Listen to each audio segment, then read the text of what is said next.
It began as Chevrolet's bold answer to the Mustang, but the Camaro became so much more than a rival. It became a symbol of American muscle.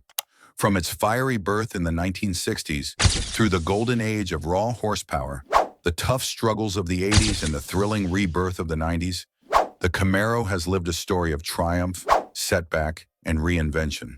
It disappeared only to return stronger than ever, capturing hearts on the streets, racetracks, and even the big screen.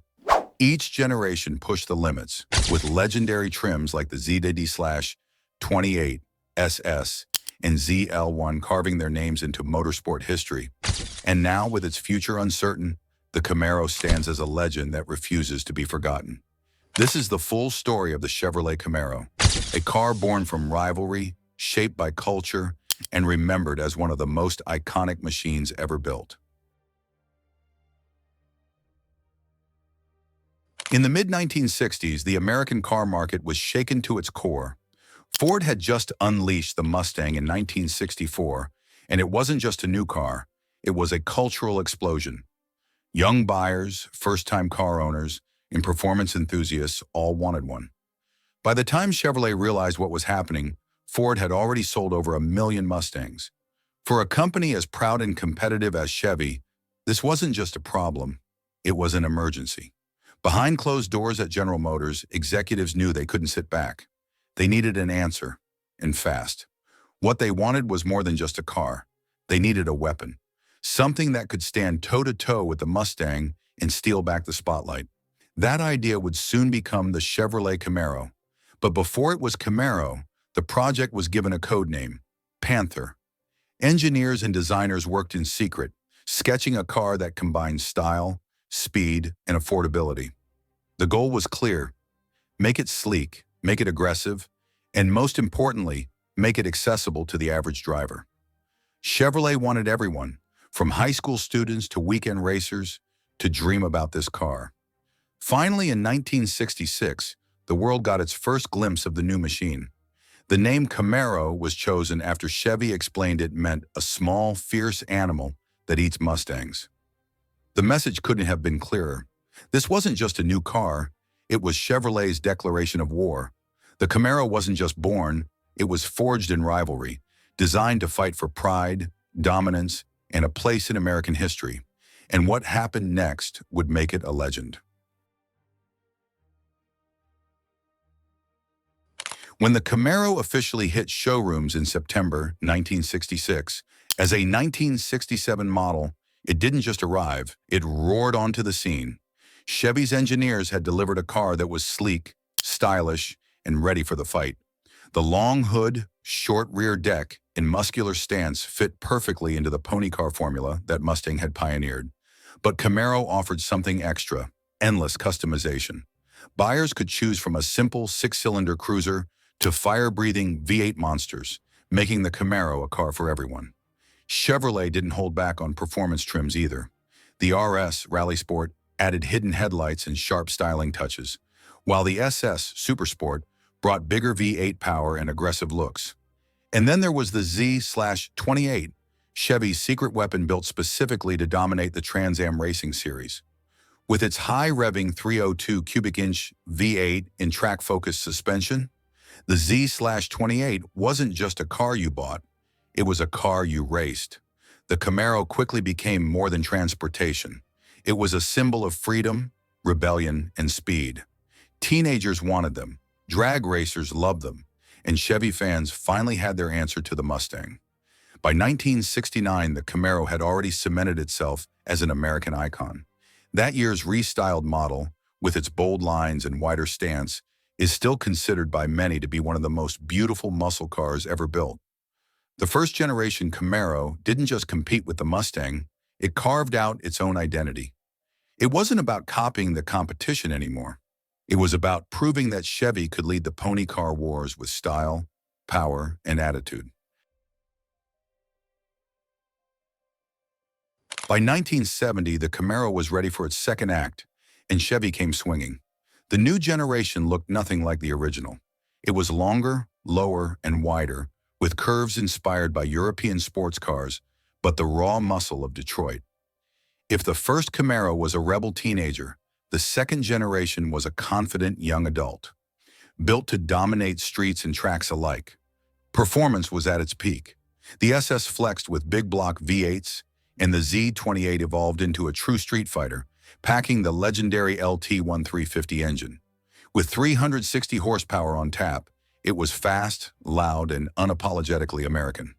Chevrolet even made it handle better, giving drivers a taste of precision alongside brute force. For many fans, this was the Camaro at its purest: fast, stylish, and accessible. The Camaro also became a pop culture star. It appeared in movies, car magazines, and countless garages across the country. The 1970 to 73 split bumper Camaros are still worshipped today as some of the most beautiful muscle cars ever made. But as the decade rolled on, dark clouds gathered. Emissions regulations, the oil crisis, and insurance crackdowns started choking performance. By the mid-70s, horsepower numbers dropped, and the muscle car era began to fade. Yet the Camaro refused to die. Chevy kept it alive with bold styling, new trims, and cultural relevance. The late 70s saw the rise of the Type LT and the flashy rally sport packages. Sales stayed strong, and by the end of the decade, the Camaro had outlasted many rivals. The golden age of raw muscle was ending, but the Camaro proved it could survive the storm. It wasn't just a car anymore. It was a fighter, adapting to every challenge while keeping its spirit intact. The 1980s brought a new era, and with it, the third-generation Camaro. Gone were the heavy lines and massive engines of the past. In their place came a sleeker, more aerodynamic design that matched the high-tech decade. Chevy engineers shaved weight, improved handling, and even introduced fuel injection, making the Camaro faster and more efficient than before. But while it looked sharp, this was also a time of struggle. Government regulations and the lingering effects of the oil crises had gutted performance across the industry. Horsepower numbers that once roared in the 300s now limped into the 100s.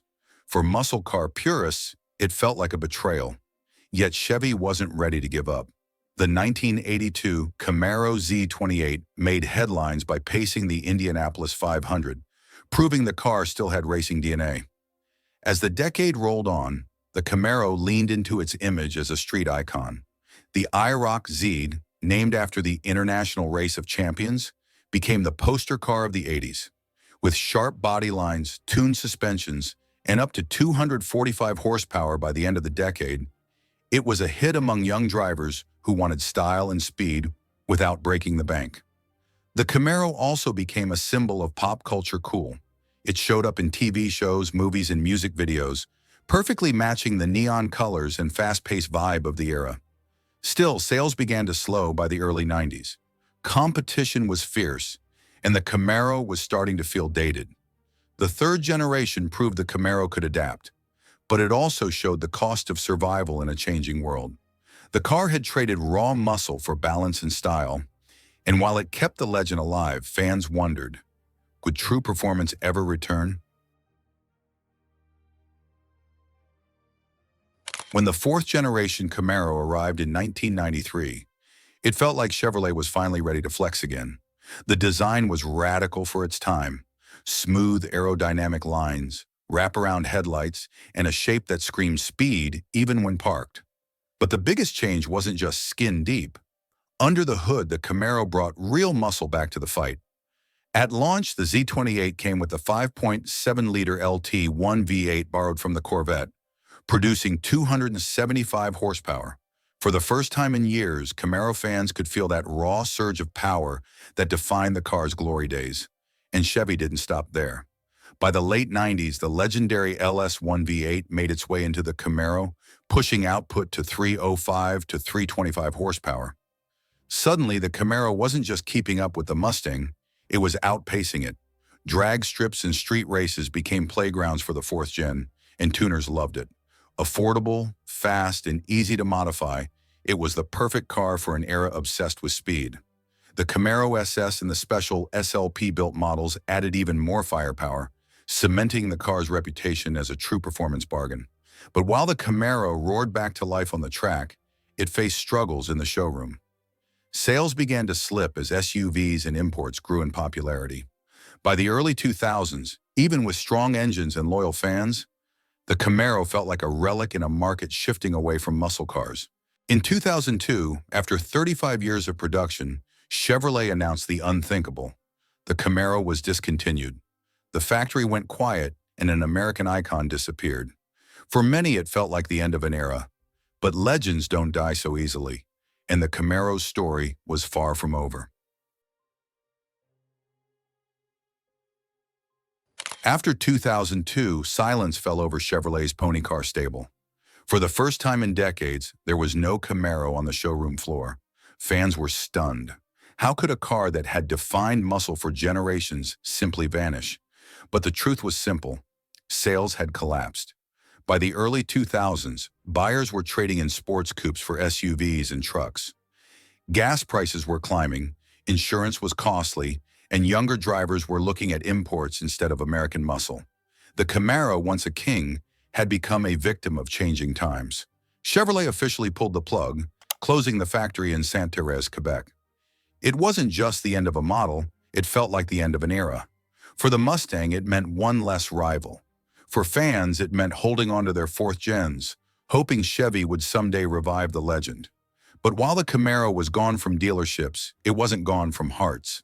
Car clubs, drag strips, and online forums kept the spirit alive. Collectors began hunting for rare Z28s, SS models, and anniversary editions. The absence of the Camaro only deepened its myth, like a sleeping giant waiting for the right moment to return. Behind the scenes, whispers began. Designers at Chevrolet toyed with retro sketches. Executives debated whether a reborn Camaro could capture both nostalgia and modern buyers. The idea of bringing it back wasn't just tempting, it was inevitable. The fall of the Camaro wasn't its death, it was a pause, a quiet before the storm.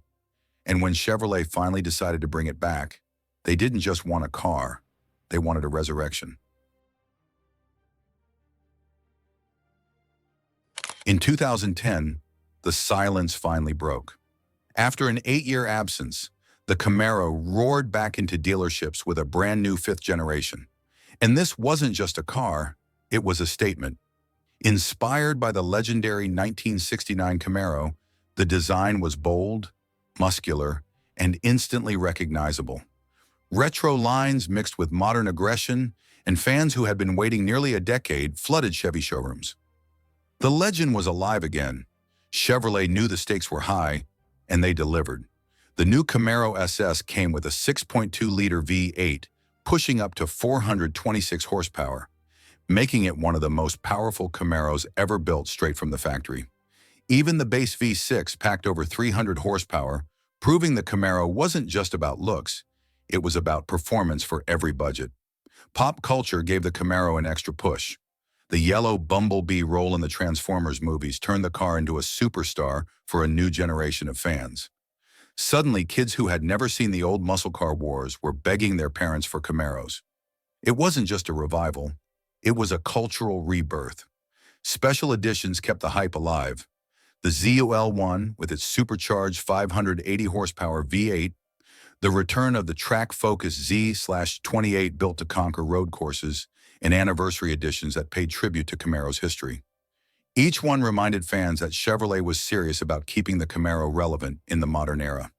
The comeback wasn't just successful, it was spectacular. Sales soared, rivalries with Mustang reignited, and the Camaro proved that even after nearly a decade in the shadows, it could rise again, stronger than ever.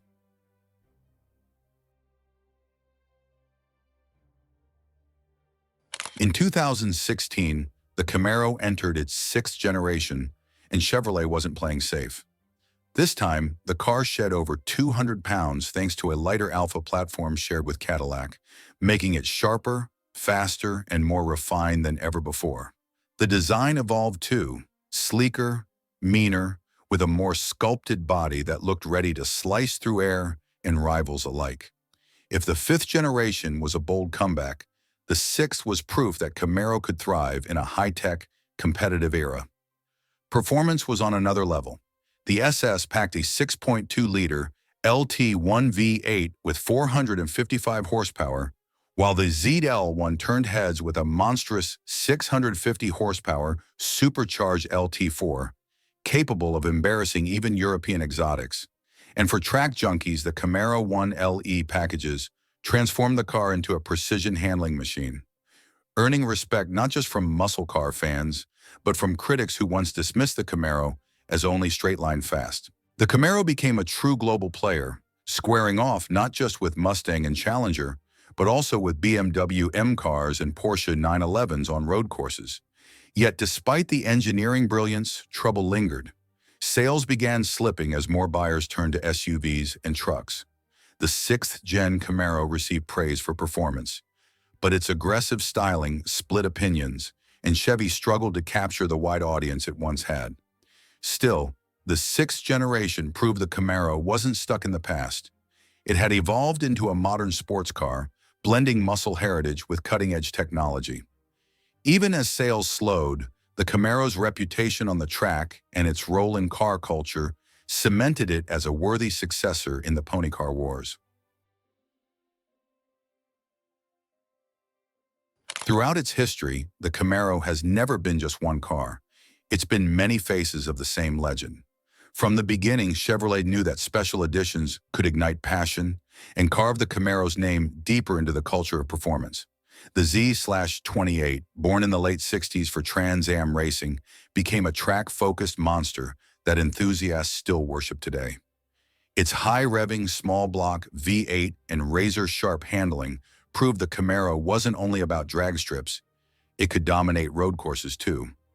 Then came the IROC-Z in the 1980s, a car that defined the decade's style with bold graphics and a reputation that carried from suburban streets to professional racing circuits. In the 90s and early 2000s, SLP-tuned Camaros like the SS showed how partnerships could squeeze even more muscle from the platform, keeping the Camaro competitive during uncertain times. In the modern era, Chevy raised the stakes again. The ZL1 returned, this time with supercharged fury, cementing its place among the world's top performance cars. And when the Z/28 nameplate resurfaced in 2014, it was a purist's dream, lightened, stripped down, and engineered to destroy lap times with carbon ceramic brakes and a 7.0-liter LS7 V8. It was the kind of car that reminded the world of Camaro's racing soul. Motorsport has always been in Camaro's DNA. From drag racing glory to NASCAR dominance, the Camaro has proven itself across nearly every type of competition. Whether it's setting quarter-mile records, trading blows on road courses, or representing Chevrolet on the biggest racing stages, the Camaro has left tire marks on motorsport history that can't be erased. These special editions and racing triumphs weren't just about speed, they were about identity.